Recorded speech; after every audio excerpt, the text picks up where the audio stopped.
Gloire à l'agneau. Alléluia. Gloire à Dieu. Commençons par la prière.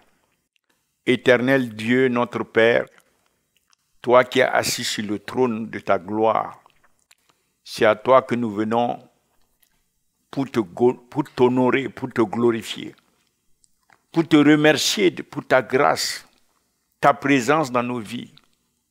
Père, merci de ce que chaque jour, tu nous combles de ton amour. Alléluia.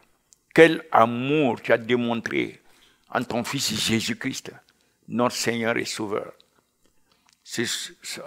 Au cours de cette session, nous prions que cet amour se manifeste, que nous puissions voir la manifestation, l'expression de ton amour encore démontrée à travers ton Fils. Qu'à travers ta parole, nous puissions voir de manière vivante l'amour que tu as eu pour l'humanité, pour toutes les âmes. Merci Père de ce que tu nous donnes cette grâce d'obtenir, de recevoir ton amour chaque jour manifesté à travers Christ. Merci de nous donner cette révélation encore aujourd'hui à travers ta parole. Au nom de Jésus-Christ, nous avons prié. Amen, amen, amen, amen. Gloire à Dieu, gloire à Dieu. Alors, nous allons aborder vraiment la profondeur de Dieu en termes de son cœur. Lequel est le cœur de Dieu? Nous allons à la découverte de plus en plus du cœur de Dieu. Cela est une direction que le Seigneur nous a, une instruction que le Seigneur nous a montrée il y a quelques mois de cela. Et nous voulons continuer de poursuivre dans cette direction. Alléluia.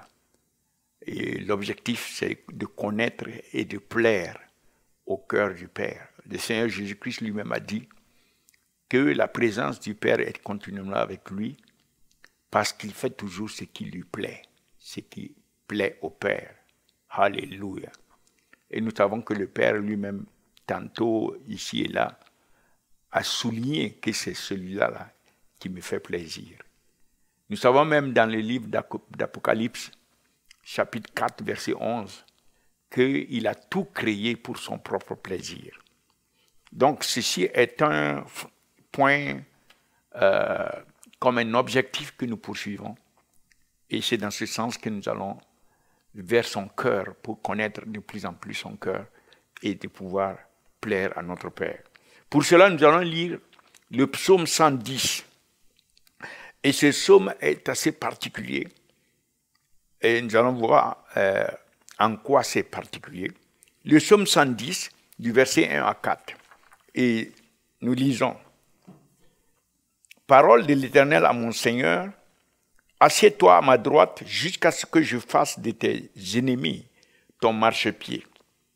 L'Éternel étendra de Sion le sceptre de ta puissance. Domine au milieu de tes ennemis. Ton peuple est plein d'ardeur quand tu rassembles ton armée avec des ornements sacrés du sein de l'aurore. Ta jeunesse vient à toi comme une rosée. L'Éternel l'a juré, et nous voulons nous appuyer sur ce verset encore plus. Et il ne s'en repentira point. Tu es sacrificateur pour toujours, à la manière de Melchizedek, selon l'ordre de Melchizedek. Alors, l'ensemble de ce psaume est répété, ce psaume est répété dans le Nouveau Testament. C'est le plus répété de tous les psaumes dans le Nouveau Testament. Là, je suis en train de parler du psaume dans sa globalité, au moins de plusieurs de ses extraits. Et en ce qui concerne le premier verset a été répété une vingtaine de fois dans le Nouveau Testament. Ensuite, le verset 4, l'Éternel a juré et ils ne s'en repentiront point. Tu es sacrificateur pour toujours à la manière de Melchizedek. a été répété 7 fois dans le Nouveau Testament. Pourquoi l'Esprit de Dieu met un zoom, un éclairage particulier, fait agrandir comme à travers un microscope, au milieu de toute la parole de Dieu dans le Nouveau Testament, prenant dans l'Ancien Testament ce psaume particulier et le fait de manière répétitive, et il a grandi, l'Esprit de Dieu l'a grandi. Tout cela, pourquoi? Pourquoi? Alléluia. Gloire à Dieu. Nous allons le comprendre par la suite. Ceci a quelque chose à voir avec le cœur du Père. Car c'est le Père qui est en train d'exprimer ce qui lui tient à cœur ici. Il veut que le Fils s'asseye à sa droite. Et il veut faire de ses ennemis son marchepied. Le Père veut, cela est brûlant dans le cœur du Père, que l'autorité du Fils, notamment en son nom, l'Éternel étendra de Sion le sceptre de ta puissance. C'est-à-dire son autorité, sa puissance, à travers l'autorité de son nom, va sortir de son peuple. Alléluia. Va se manifester à travers son peuple et l'amener à dominer au milieu de ses ennemis. Et le peuple, nous savons qu'au ciel, tout est autour de Christ, tout adore Christ, le loue. Donc il est entouré d'une atmosphère vraiment d'adoration, de louange, d'amour, etc., de magnificence. Mais sur la terre, c'est l'inverse. La terre est remplie, en quelque sorte, des gens qui s'opposent ou d'êtres qui s'opposent à Christ. Dès que son nom est mentionné, ça fait une opposition automatiquement. Donc l'ennemi travaille sur la terre à développer une opposition à Christ. Mais au milieu de cette opposition, il y a son peuple, son église qu'il a établie. Il a dit ton peuple, c'est-à-dire son église, sera plein d'ardeur, plein de bonne volonté, enthousiaste de témoigner de lui. Son église va s'occuper de son témoignage, va être excité au milieu de cette opposition. Et le Père exprime encore qu'étant assis à sa droite dans les lieux célestes, il veut que le Fils soit le prêtre sacrificateur pour toujours, selon l'ordre de Melchisedec. Voilà le cœur du Père qui veut qu'après avoir manifesté sur la terre son amour, alléluia, maintenant, il est en train de le positionner pour être, alléluia, le prêtre sacrificateur à la droite du Père. Rappelons que c'était déjà l'amour du Père lorsque le Fils a été incarné. C'est Dieu qui exprimait son amour à travers l'incarnation de son Fils pour l'humanité. C'est Dieu qui exprimait son amour lorsqu'il le faisait grandir au milieu des hommes. C'est Dieu qui exprimait son amour pour son Fils, pour l'humanité, à travers son Fils, lorsqu'il s'est manifesté à son baptême. C'est Dieu qui, à travers la confrontation à Gethsémani, qui manifestait son amour vis-à-vis de l'humanité à travers l'intercession du Fils, une intercession spéciale, profonde à Gethsémani. C'est Dieu qui exprimait son amour.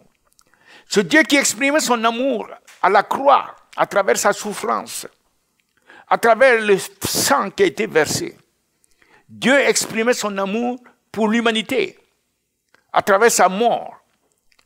Et Dieu continue d'exprimer son amour à travers sa résurrection. Si bien qu'aujourd'hui, nous pouvons souligner et avec force que cet amour du Père s'exprime aujourd'hui en termes du Fils qu'il a fait grand prêtre sacrificateur au profit de l'humanité. C'est Dieu qui l'a établi grand prêtre sacrificateur pour exprimer son amour vis-à-vis de l'humanité.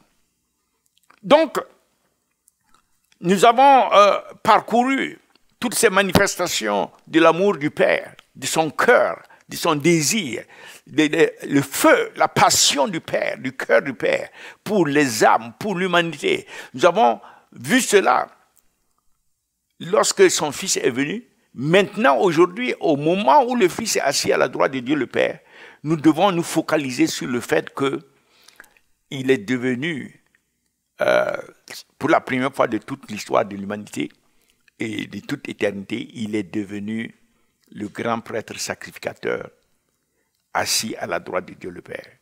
Donc ce phénomène, cet élément qui a été prophétisé dans l'Ancien Testament et qui a été répété, comme nous l'avons dit tantôt, plusieurs fois, qui a fait le centre focal par l'Esprit dans le Nouveau Testament, cet élément aussi doit faire l'objet de notre attention, de notre méditation, et nous devons nous y consacrer à ce point, parce qu'il s'agit du cœur, de la manière dont le Père est en train d'exprimer son amour à l'heure actuelle même. C'est à travers le Fils qui est en train d'intercéder, qui est assis à sa droite, en tant que grand prêtre sacrificateur pour l'humanité. Donc nous allons rentrer dans cette dimension-là du cœur du Père pour regarder cette manifestation du Fils, de l'amour de Dieu à travers le Fils en tant que grand prêtre sacrificateur. Nous voulons regarder ces caractéristiques uniques, absolues. Nous voulons obtenir une compréhension plus profonde de ce que cet amour représente à travers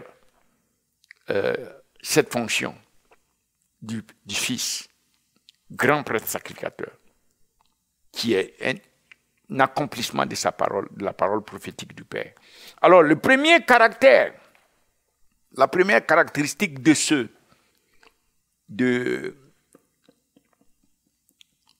cette manifestation de l'amour du Père, la première caractéristique, c'est que c'est le Christ ressuscité. Le Christ ressuscité qui a obtenu ce sacerdoce. Le fait de devenir grand prêtre sacrificateur et accomplir ainsi la prophétie du psaume 110, c'est le Christ ressuscité dans sa dimension, dans sa nature du Christ ressuscité, que cela a été possible. Alléluia. Donc la prophétie qui était annoncée dans le psaume 110 ne pouvait être accomplie que à travers la résurrection de Christ. C'est le Seigneur ressuscité qui l'a manifesté cette prophétie en s'asseyant à la droite de Dieu le Père. C'est ce que le Père lui-même a accompli à travers son Fils comme expression actuelle, absolue de son amour pour l'humanité. Alors je donne 2 points de ce fait. Premièrement, le Christ ressuscité, n'oublions pas que le Père a déjà pointé sur ce Fils qu'il est le Fils bien-aimé, qui lui fait plaisir. Donc, ipso facto, ce n'est que ce Fils-là qui pouvait encore exprimer cet amour en s'asseyant à la droite de Dieu le Père.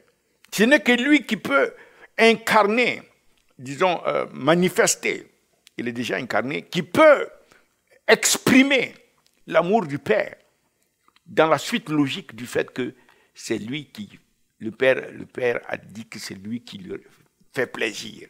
Et c'est lui qui a la capacité aussi de continuer à lui faire plaisir en accomplissant ce dessein, cette prophétie, ce qui lui est cher dans le cœur, qu'il a répété, fait répéter plusieurs fois par son esprit dans le Nouveau Testament.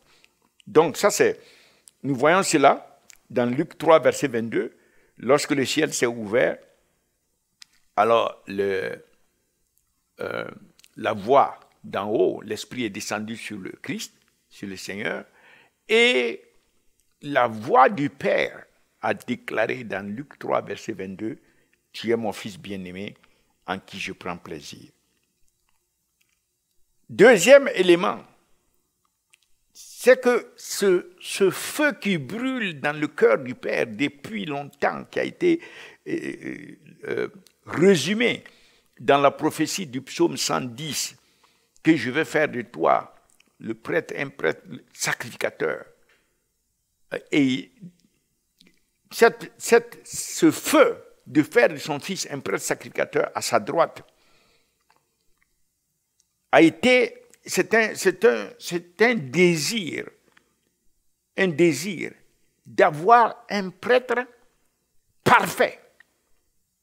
Parce que tous les prêtres jusque-là sur la terre n'étaient pas parfaits. Mais celui-là qui s'assoit à sa droite, il est parfait. Et Dieu avait besoin d'un prêtre parfait qui va rayer sur la grâce abondante qu'il fait à l'humanité, qui va en quelque sorte gérer cette grâce, qui va manifester cette grâce à l'humanité. Et Dieu ne pouvait pas confier ces grâces à n'importe qui, à des hommes qui ne sont pas parfaits. Et il fallait que ce soit son Fils ressuscité.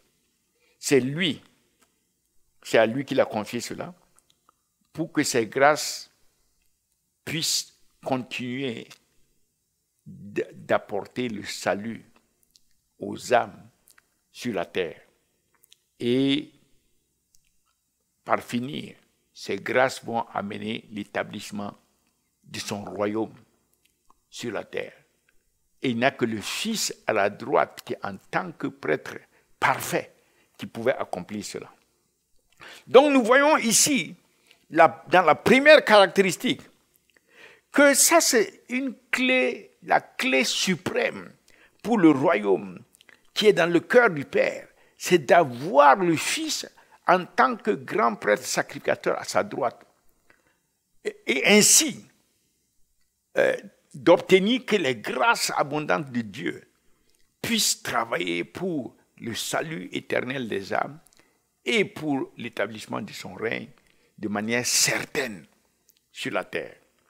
Deuxième caractéristique de ce grand prêtre sacrificateur qui a été établi en la personne du Christ ressuscité, deuxième caractéristique, c'est que ce grand prêtre sacrificateur est assis à la droite de Dieu le Père. Ça, c'est une position unique, une position exclusive, absolue, la position la plus élevée, la position la plus stratégique d'être assis à la droite de Dieu le Père. Alléluia. Et Dieu ne pouvait pas, le Père ne pouvait pas permettre à n'importe quel prêtre de venir s'asseoir là.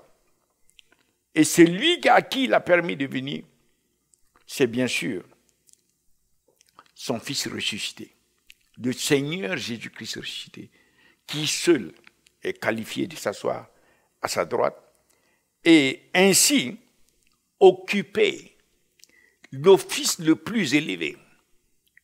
C'est l'office en termes du royaume de Dieu, en termes du règne global de Dieu. Ça, c'est l'office le plus élevé que seul le Fils ressuscité devait venir occuper. Alléluia. Et à travers cet office, l'office le plus élevé, à travers cet office, Dieu peut interagir avec l'ensemble de la création, avec l'humanité. C'est à travers cet office que Dieu intervient dans la vie des hommes ou de la création. Et c'est à travers cet office que tout ce que la création, tout ce que les hommes peuvent présenter à Dieu, c'est à travers cet office que cela doit passer. Tout passe par cet office. L'office dans lequel s'assoit le Fils ressuscité est l'office de toutes les transactions entre Dieu et la création. Il n'y a pas d'exception. Tout passe par cet office. Et c'est le Christ ressuscité, le Fils de Dieu, qui est assis en tant que la manifestation de l'amour de Dieu pour l'humanité, qui est là pour gérer toutes ces transactions entre Dieu et l'humanité. C'est lui le médiateur. Nous l'avons déjà dit tantôt, quand il était sur la terre. Et maintenant, et pour toujours, il est le médiateur entre Dieu et les hommes. Il est l'avocat auprès de Dieu, l'avocat pour son peuple. Il est celui qui reçoit les bénédictions de Dieu pour nous, pour les hommes, et il est celui qui présente les prières des hommes et leurs services pour que cela soit agréé à Dieu. C'est pourquoi tout doit être fait en son nom. Gloire à Dieu. Et nous voyons aussi, selon Apocalypse 5, à partir du verset 5 jusqu'à 9 et 10 même, nous voyons que il fut un moment est arrivé où nul n'a été trouvé digne d'intervenir auprès de Dieu. Alléluia. Nul n'a été trouvé digne. À partir du verset 5, nous lisons. Et l'un des vieillards, parce que Jean s'est mis à pleurer, et je pleurais beaucoup, de ce que personne ne fut trouvé digne d'ouvrir le livre, ni de le regarder. Et l'un des vieillards me dit, ne pleure point, voici le lion de la tribu de Juda, le rejetant de David, a vaincu pour ouvrir le livre et ses 7 sceaux. Et je vis au milieu du trône et des 4 êtres vivants, et au milieu des vieillards, un agneau qui était là comme immolé. Il avait 7 cornes et 7 yeux, qui sont les 7 esprits de Dieu envoyés par toute la terre. Il vint et il prit le livre de la main droite de celui qui était assis sur le trône. Quand il eut pris le livre, les 4 êtres vivants et les 24 vieillards se prosternaient devant l'agneau, tenant chacun une harpe et des coupes d'or remplies de parfums, qui sont les prières des saints. Alléluia. Et ils chantaient un cantique nouveau, en disant, tu es digne de prendre le livre et d'en ouvrir les sceaux, car tu as été immolé et tu as racheté pour Dieu par ton sang des hommes de toute tribu, de toute langue, de tout peuple et de toute nation. Tu as fait d'eux un royaume et des sacrificateurs pour notre Dieu, et ils régneront sur la terre. Alléluia. Donc nous voyons ici que c'est lui seul qui est qualifié pour occuper ce poste. Jean a cru qu'il n'y avait pas de solution et il pleurait. N'eût été pour Christ ressuscité et assis à la droite de Dieu le Père, effectivement, il n'y aurait jamais eu une autre solution. Donc, Christ est le seul qualifié à prendre office dans ce poste le plus élevé de tout l'univers et de toute éternité. Et c'est ce que le Père désirait avoir comme prêtre à sa droite, à travers qui il va faire toutes les transactions avec l'univers. Alléluia. Ça, c'est le deuxième. Le premier, c'était parce que c'est la clé du cœur du Père, parce que c'est lui seul qui plaît au Père. Deuxième, c'est lui seul, le ressuscité, qui pouvait occuper ce poste, cet office le plus élevé, du grand prêtre sacrificateur, unique, exclusif et absolu. Le troisième, c'est que Dieu a marqué une différence avec tous les autres offices de tout temps en jurant. La Bible dit au verset 4, l'Éternel l'a juré. Voyez-vous, Dieu n'a pas besoin de jurer. Sa parole déjà est suffisante. D'abord, dans Ésaïe 55, verset 10, il dit que comme il en est de la pluie et de la rosée qui tombe du ciel et qui ne retournent pas sans produire leur effet et qui mouillent la terre pour apporter de la semence au semeur et du pain à celui qui mange, ainsi en est-il de ma parole qui sort de ma bouche, elle ne va jamais me retourner sans produire son effet, elle va toujours accomplir son dessein et prospérer dans cela. Donc la parole de Dieu était déjà suffisante pour faire une différence avec tous les autres offices, avec tous les autres prêtres. Mais en plus, ici, exceptionnellement, car cela est très rare de voir Dieu jurer. Ici, exceptionnellement, Dieu dit que je jure. Je l'ai juré. Alléluia. L'Éternel l'a juré. Et non seulement il a juré, et il ajoute qu'il ne va pas s'en repentir. Ça veut dire que c'est absolu, c'est définitif, c'est irréversible que c'est lui qui est le grand prêtre sacrificateur. Ça veut dire qu'il y a quelque chose quand même qui est spécial dans cette fonction d'être grand prêtre sacrificateur. Christ ressuscité, le grand prêtre sacrificateur. Donc, il nous faut vraiment saisir ce qui est spécial là-dedans. Regardez, tout ça, c'est lui seul qui peut accomplir ça parce que c'est lui seul qui fait toujours plaisir au Père. C'est lui seul parce que c'est lui qui est qualifié pour occuper ce poste qui est le plus élevé au ciel. Ils n'ont trouvé personne d'autre. Les gens étaient en train de pleurer. Et c'est lui seul ici. Dieu l'a juré. Et il dit qu'il ne va pas s'en repentir. Non, il y a quelque chose ici qu'il faut creuser, qu'il faut vraiment saisir. Donc ici, non seulement sa parole était suffisante, mais en plus, il le jure selon Hébreux 7, verset 17. Ici, nous voyons le psaume 110, verset 4. Mais il répète cela. Cela a été répété dans le Nouveau Testament. Ce n'est pas seulement au niveau prophétique que cela a été annoncé, mais même dans Hébreux 7, verset 17, ça a été répété. Il dit ici, verset 10, « Car ce témoignage lui est rendu, tu es sacrificateur pour toujours, selon l'ordre de Melchizedek. » Tu es sacrificateur pour toujours, selon l'ordre de Melchizedek. Et ensuite, dans Hébreux 7, verset 20 à 22, dans le même chapitre, nous voyons, mais lui, Jésus, verset 20 à 22, et comme cela n'a pas eu lieu, sans serment, voilà, sans serment,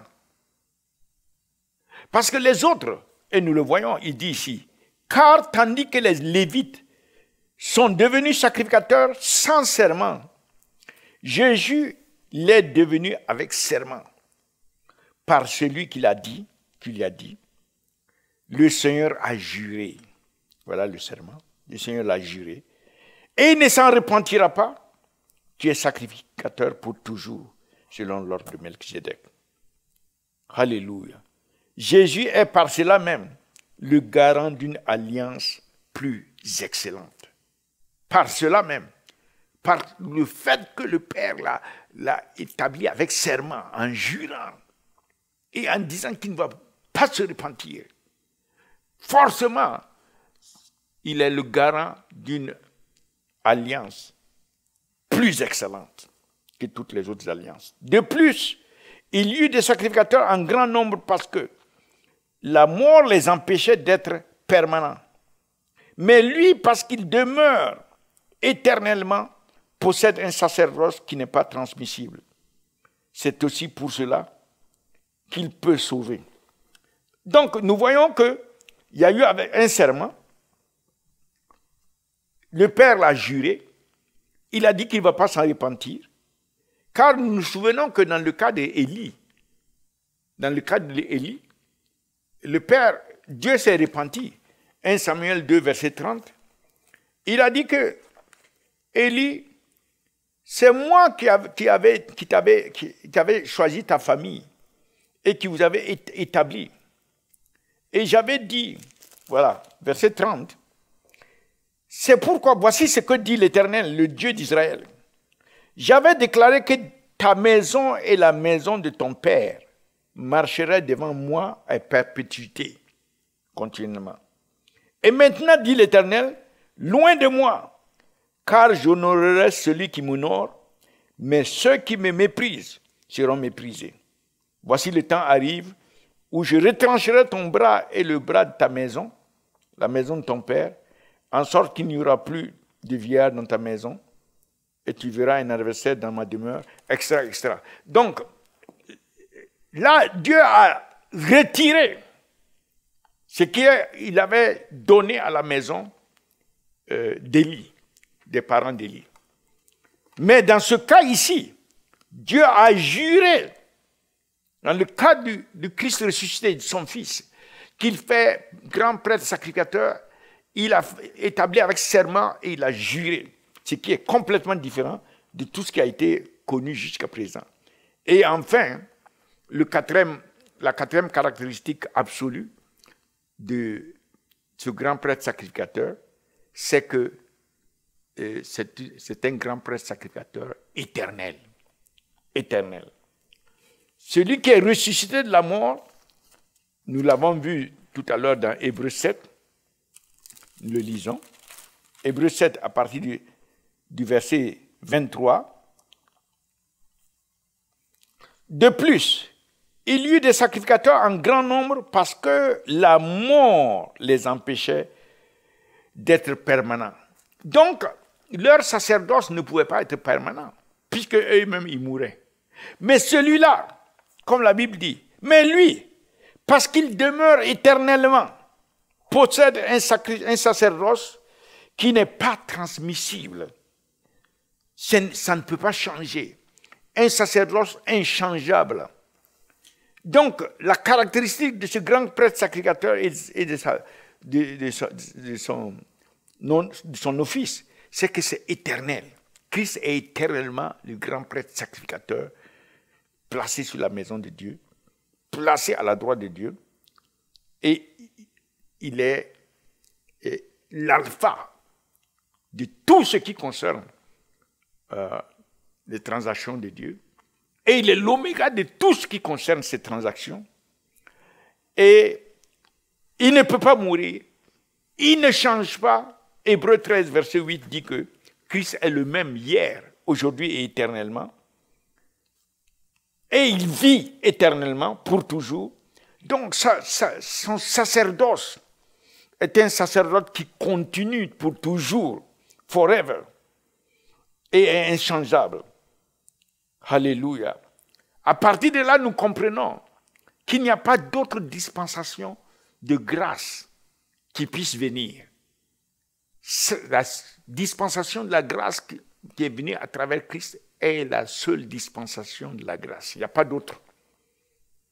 Et cette dispensation de la grâce, c'est seul Christ qui l'établit et ça ne peut pas être changé.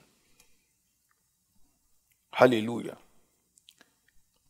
Deuxième chose que nous devons aussi comprendre, c'est que les fruits et les conséquences de son sacerdoce, du sacerdoce de ce grand prêtre sacrificateur, demeurent éternellement. Tout ce qui est produit à travers ce sacerdoce, le fait qu'il est le grand prêtre sacrificateur et les conséquences sont éternelles.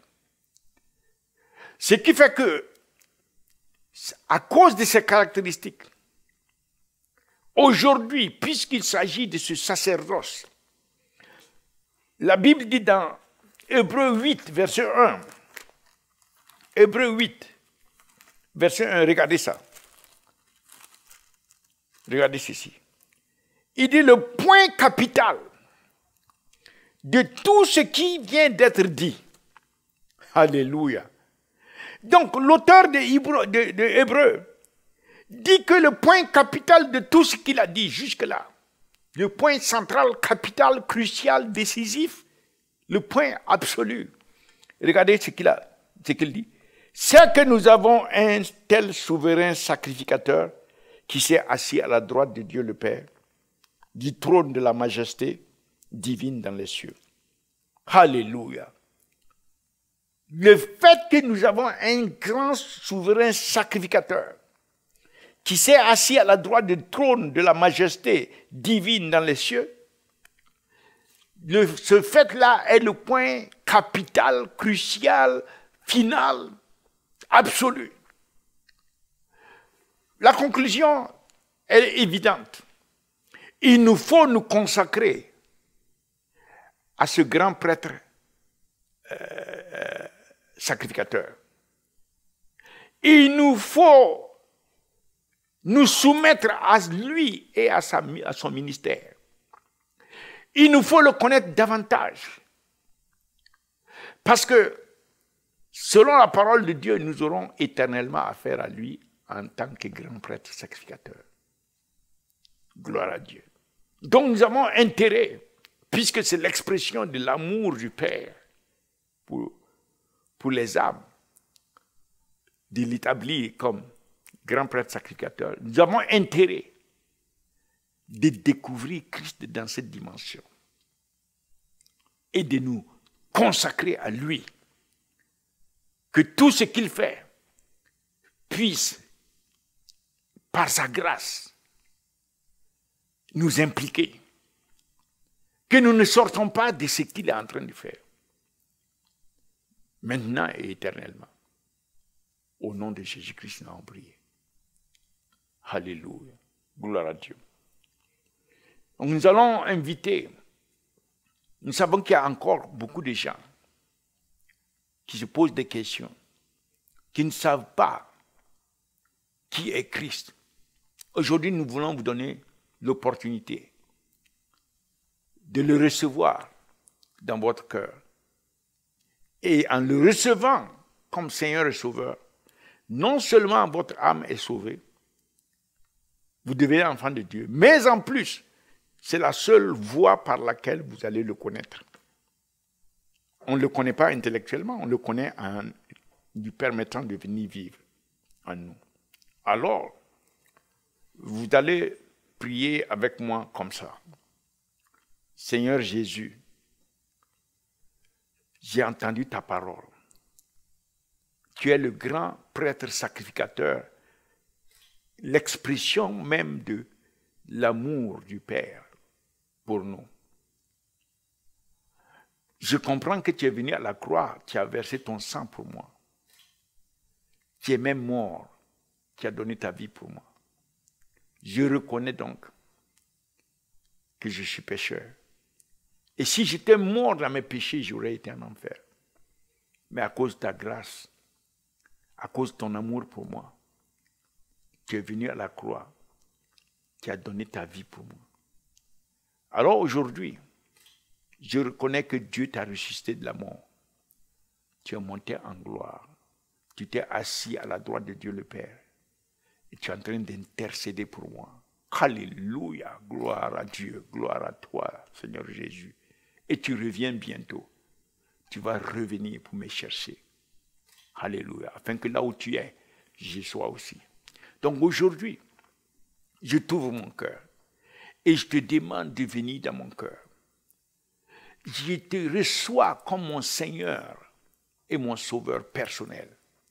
Merci de sauver mon âme. Merci de faire de moi un enfant de Dieu, né de nouveau. Merci Seigneur Jésus. Alléluia. Et à partir d'aujourd'hui, je suis né de nouveau. Je suis enfant de Dieu, membre de la famille de Dieu. Et je te soumets ma vie. Je veux te connaître davantage et te servir. Merci Seigneur Jésus. Au nom de Jésus. Amen. Gloire à Dieu. Alléluia. Maintenant, nous continuons de vous inviter à venir à la montagne de prière établie par le Saint-Esprit. Et le Saint-Esprit est à l'œuvre à travers cette montagne. Nous ne pourrons jamais connaître tout ce qu'il est en train de faire tant que nous sommes sur la terre, mais nous savons qu'il est en train de faire de grandes choses dans les nations. Alléluia. Notre part, c'est de saisir ce privilège, cette opportunité, cette grâce de pouvoir être à sa montagne de prière, de pouvoir nous tenir à l'autel de l'Éternel pour le salut des âmes, de pouvoir nous consacrer, être des sacrifices vivants. Merci Seigneur. Merci Seigneur. Alléluia. Que le Seigneur vous bénisse, que le Seigneur vous garde, qu'il fasse briller sa face sur vous. Au nom de Jésus-Christ. Que la grâce du Seigneur vous soit accordée abondamment. Que nous puissions grandir dans sa connaissance. Le connaître en tant que grand prêtre sacrificateur. Nous l'avons connu comme le Sauveur. Nous l'avons connu comme celui qui a donné sa vie. Alléluia. Le ressuscité. Alléluia. Maintenant, nous voulons grandir dans la connaissance du Seigneur Jésus-Christ comme notre grand prêtre sacrificateur. Comme c'est le centre focal, le point crucial, comme cela est dit dans Hébreux chapitre 8, verset 1. Qu'il en soit ainsi au nom de Jésus que nous avons prié. Amen. Amen. Gloire à Dieu.